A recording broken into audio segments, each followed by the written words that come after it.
Hi friends, welcome to my channel my cartoon family. ఈరోజు మరొక నీతి కథ మీతో షేర్ చేస్తున్నాను ఫ్రెండ్స్. ఆ కథ పేరు పేద చిలుక ఆరుగురు సంతానం.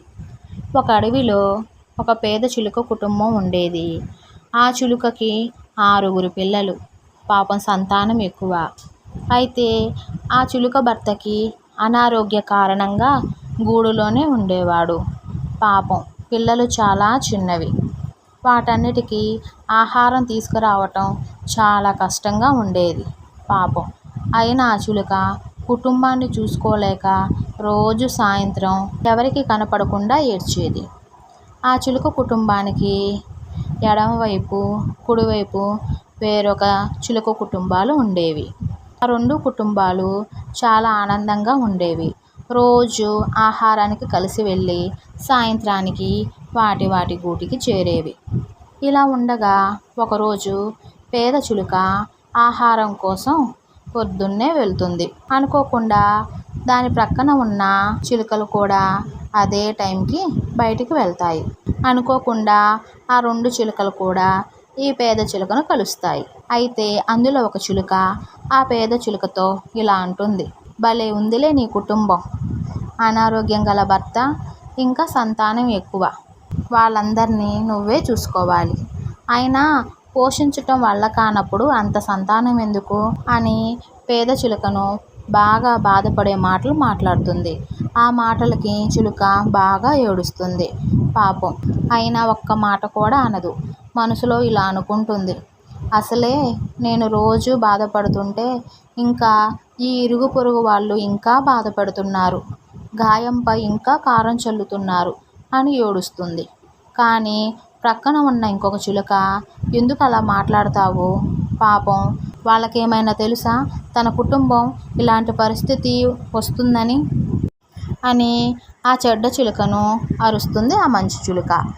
సాయంత్రానికి ఆ పేద చిలుక ఆహారం తీసుకొని వచ్చి పిల్లలకు పెడుతుంది. వాటికే సరిగా ఆహారం సరిపోదు. ఇంకా అందులో కొంచెం భర్తకు పెడుతుంది. అప్పుడు ఆ చిలుక భర్త, నాకెందుకు, నువ్వు తిను.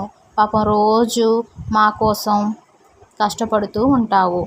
నాకు ఎప్పుడు ఆరోగ్యం బాగుపడుతుందో, నేను పిల్లల్ని నిన్ను ఎప్పుడు బాగా చూసుకుంటానో అని తన భార్యతో అంటాడు. ఆ మాటలకి ఆ పేద చిలుక, ఏం పర్లేదు, మనకు కూడా మంచి రోజులు వస్తాయి. ఆ దేవుడు మనకు సహాయం చేస్తాడు అని ఆ పేద చిలుక అంటుంది. అయితే కొన్ని రోజులకి చిలుక యథావిధిగా బయటికి వెళ్తుంది. దారిలో ఆ కుటుంబ పరిస్థితి గుర్తు వచ్చి ఒక చెట్టు మీద వాలి ఆలోచిస్తూ ఏడుస్తూ ఉంటుంది. అప్పుడు ఆ చిలుక, నాకు ఒక దేవత ప్రత్యక్షమై నా కుటుంబ పరిస్థితి మెరుగుపరిస్తే చాలు. నా భర్త నేను కష్టపడి నా పిల్లల్ని చూసుకుంటాను అని అనుకుంటుంది మనసులో. పైన తదాస్తు దేవతలు ఆ చిలుక కోరికకి తదాస్తు అన్నారేమో. వెంటనే ఒక దేవత ప్రత్యక్షమై ఆ పేద చిలుకని, నీ కోరిక ఏమిటి అని అడుగుతుంది. ఆ చిలుక ఆశ్చర్యపోయి, నువ్వెవరమ్మా అని అడుగుతుంది. నువ్వేగా కోరిక కోరుకున్నావు.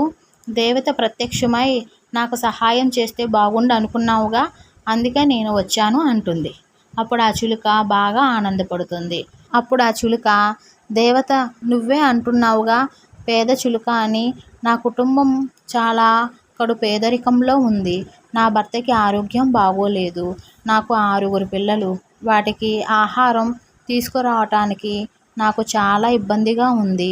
నా పిల్లలకి నా భర్తకి ఆహారం పెట్టుకోలేకపోతున్నాను అని చెప్పి బాగా ఏడుస్తుంది. అప్పుడు ఆ దేవత ఆ చిలుకకి ఒక మాయా కర్ర ఇస్తుంది. నీవు ఈ కర్రతో నీకు ఆహారం కావాలి అంటే ఆహారం ప్రత్యక్షమవుతుంది అని చెప్పి ఆ దేవత అదృశ్యమైపోతుంది. అప్పుడు చిలుక ఆనందపడుతుంది. అమ్మయ్య, ఇంకా నా పిల్లలకి భర్తకి కడుపు నిండా ఆహారం పెట్టవచ్చు అని అనుకుంటుంది. వెంటనే చిలుక, అయ్యో, ఆ దేవతని నా భర్త ఆరోగ్యం బాగు చేయమని అడిగేలోపు దేవత వెళ్ళిపోయిందే అని బాధపడుతుంది. అయినా ఆ దేవత నాకు ఆహారం పెట్టడమే ఎక్కువ. అయినా ఉన్నంతలో సర్దుకుపోవాలి అని ఆనందంగా చిలుక ఇంటికి వెళ్ళి ఆ మాయకర్రతో నా కుటుంబానికి సరిపోయిన ఆహారం ఇవ్వమని అడుగుతుంది. వెంటనే రకరకాల ఆహారం ప్రత్యక్షమవుతుంది. వెంటనే భర్త ఇదేమిటి, ఈ మాయ ఏమిటి అని అడుగుతాడు. జరిగిన విషయం అంతా చెప్తుంది తన భర్తతో ఆ పేద చిలుక. భర్త కూడా ఆనందపడతాడు. ఇప్పటికైనా దేవుడు కరుణించాడు అని అంటాడు చిలుక భర్త. ఇక ఆ రుచికరమైన ఆహారాన్ని తన 6 పిల్లలకు పెట్టి పేద చిలుక భర్త తింటారు. ఇలా కొన్ని రోజులు ఆహారం తింటూ ఉంటుంటే తన భర్త ఆరోగ్యం కూడా అనుకోకుండా మెరుగుపడుతుంది. కానీ పక్కన ఉన్న చెడ్డ చిలుక అసలు ఈ పేద చిలుక ఇంటిలోనే ఉంటుంది, అసలు బయటికి రావటం లేదు, ఆహారం ఎలా వీరికి, అసలు ఇంటిలో ఉన్నారో లేరో అని తన ఇంటిలో తొంగి చూస్తుంది. అంతలో ఆ పేద చిలుక ఆ మాయాకర్రతో ఆహారం చేయటం ఆ చెడ్డ చిలుక చూస్తుంది. వెంటనే వామ్మో, ఏంటి ఈ ఆశ్చర్యం, ఆ కర్రతో రకరకాల ఆహారం భలే ఉందే, అందుకని ఇది బయటికి రావడం లేదు, ఇంటిలోనే మెక్కుతున్నట్టున్నారు అని అనుకుంటుంది ఆ చిలుక. ఆ చెడ్డ చిలుక ఎలాగైనా ఆ మాయాకర్రని దొంగలించాలి అనుకుంటుంది. సాయంత్రం చిలుక పని మీద బయటికి వెళ్తుంది. చిలుక పిల్లలు కొనుక్కున్నాయి. ఆ చెడ్డ చిలుక వచ్చి ఆ మాయాకర్రని దొంగలించి తీసుకొని వెళ్ళిపోతుంది. తరువాత అది ఆహారం కోసం బయటికి కూడా వెళ్ళదు. ఇంట్లో వాళ్ళకి ఈరోజు ఈ మాయాకర్రతో రుచికరమైన ఆహారం పెడదాం అనుకుంటుంది. అప్పుడు పిల్లలు అమ్మ మాకు ఆకలి వేస్తుంది అని పిల్లలు ఏడుస్తున్నాయి. అప్పుడు అది ఆ మాయాకర్రతో నాకు ఆహారం కావాలి అని అంటుంది. కానీ ఆహారం రాలేదు. పాపం ఆ చెడ్డ చిలుకకు తెలియదు అది పేద చిలుకకు మాత్రమే పనిచేస్తుంది అని. అప్పుడు ఆ చెడ్డ చిలుక ఛీ, ఇది ఉట్టి కర్రే, అనవసరంగా పిల్లల కడుపు కాల్చాను, అవి బాగా ఏడుస్తున్నాయి, ఇప్పుడు ఏం చేయను అని బాధపడుతుంది. అయినా నాకెందుకు, ఆ పేద చిలుక ఏమైతే నాకెందుకు, దాన్ని చూసి అనవసరంగా ఇలా చేశాను అంటుంది. అంతలోకి ఆ పేద చిలుక ఆ పిల్లల ఏడుపులు విని ఆహారం తీసుకొని వచ్చి ఆ పిల్లలకు కూడా పెడుతుంది. అదేంటి, అసలు మీకే ఆహారం సరిపోదు, మా పిల్లలకి ఎలా తెచ్చావు అంటుంది. నా భర్త ఆరోగ్యం బాగుపడింది, ఇద్దరం వెళ్ళాం, అందుకనే మా పిల్లలకి పెట్టి మీ పిల్లలకు కూడా తీసుకొని వచ్చాం అంటుంది ఆ పేద చిలుక. అప్పుడు ఆ చెడ్డ చిలుక మనసు మారుతుంది.